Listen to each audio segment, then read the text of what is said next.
Cancellations are a sad reality of this industry, and there's been no shortage of high-profile ones over the years. All of these hurt, of course, but some hurt more than others. Games that look and sound incredible for one reason or another. Games that get you pumped just thinking about it on a conceptual level. When these never see the light of day and end up becoming little more than an unrealized vision, that can be a real punch to the gut. Here, we'll be talking about a few such games. SCALEBOUND.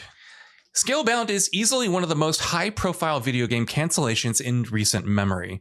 The idea of Platinum Games developing an ambitious action title with the full backing and funding of Microsoft was an exciting one, and everything that was shown and said about the game following its announcement was extremely encouraging. A couple of years following its reveal, the announcement that the game had been cancelled altogether came as a real shock, and one that many haven't been able to get over to this day. Agent. Rockstar has become a machine that churns out new content for GTA Online at this point, but a little over a decade ago, the company wasn't as averse to trying new things and taking risks. One of those new things was going to be Agent, an open-world stealth action title in development exclusively for the PS3, and what little we knew about it sounded quite intriguing.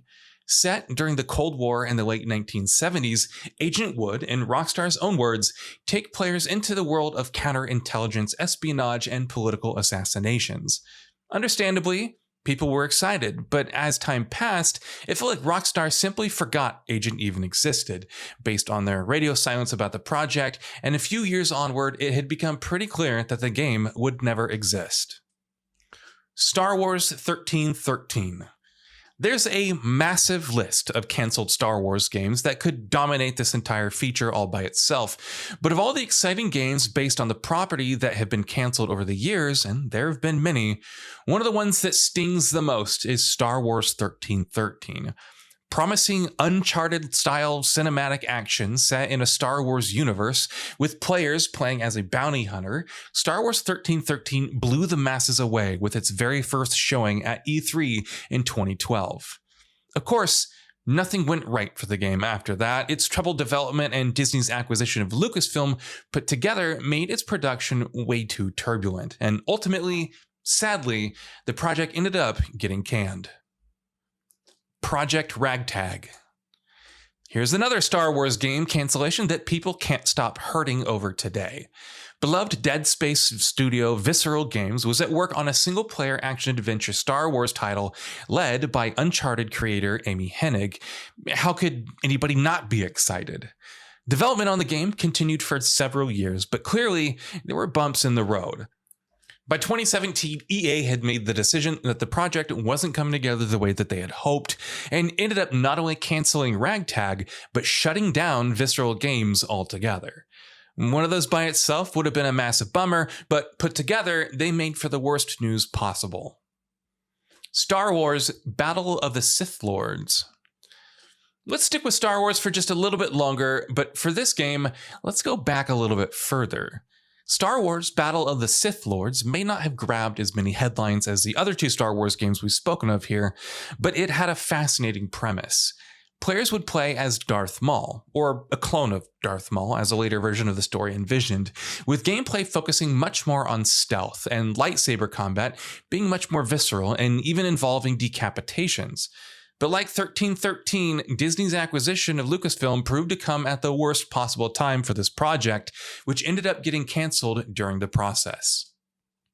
Silent Hills. Silent Hill has been struggling for a long time now, but fans of Konami's psychological horror series got quite the ray of hope when a little demo known as PT stealthily announced Silent Hills as it ended. A new game in the series directed by none other than Hideo Kojima. It was a mouth-watering combination, and there was no doubt in anyone's mind that it was going to be glorious, especially with the talents of the like of Norman Reedus and Guillermo del Toro involved as well. Of course, it wasn't to be, and upon Kojima's departure from Konami, the project ended up getting shelved as well. Gotham by Gaslight. Batman games finally got to the level they needed to with Arkham Asylum in 2009, but some years before that, another very different Batman game was in development at Day One Studios.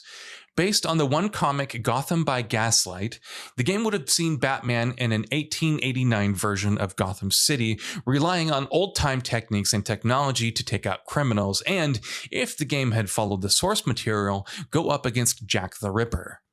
As those who've read the comic would tell you, it's a premise that lives up to its potential, and it's a real shame that we never got to see a game made out of it. Batman: The Dark Knight. Movie tie-ins were notoriously inconsistent, but there were, of course, some that turned out to be surprisingly good, and the tie-in for Christopher Nolan's The Dark Knight certainly had the potential to do something similar, based on what we know about it.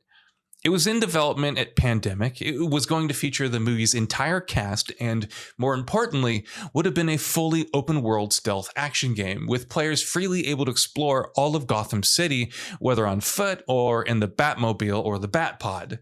Its development ran into a few hurdles, and Pandemic realized that they needed more time to figure out how to do what they wanted to do.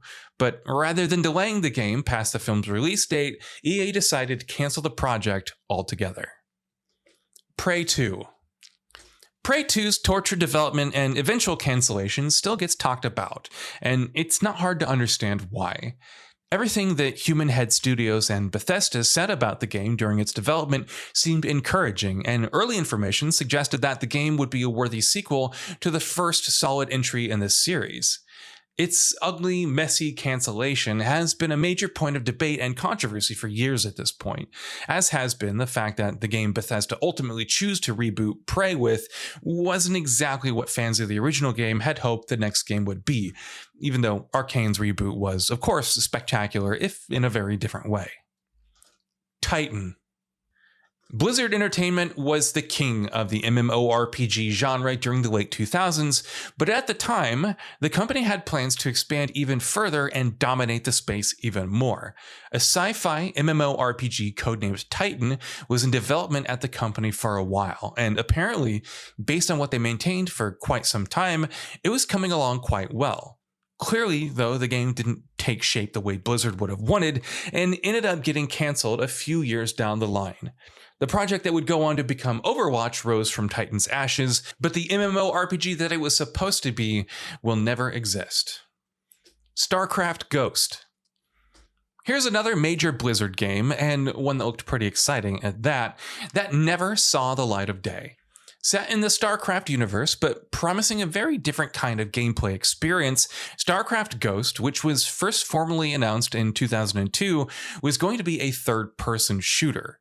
Combining shooting, slick traversal, Nova powers, and more, it was promising some exciting things across both a single-player campaign and online multiplayer. Series fans were understandably excited. The development was riddled with issues from the get-go, though, and with multiple delays and developer changes, Blizzard ultimately decided to cancel the game, even though it wouldn't be officially canceled until way later in 2014. Fable Legends.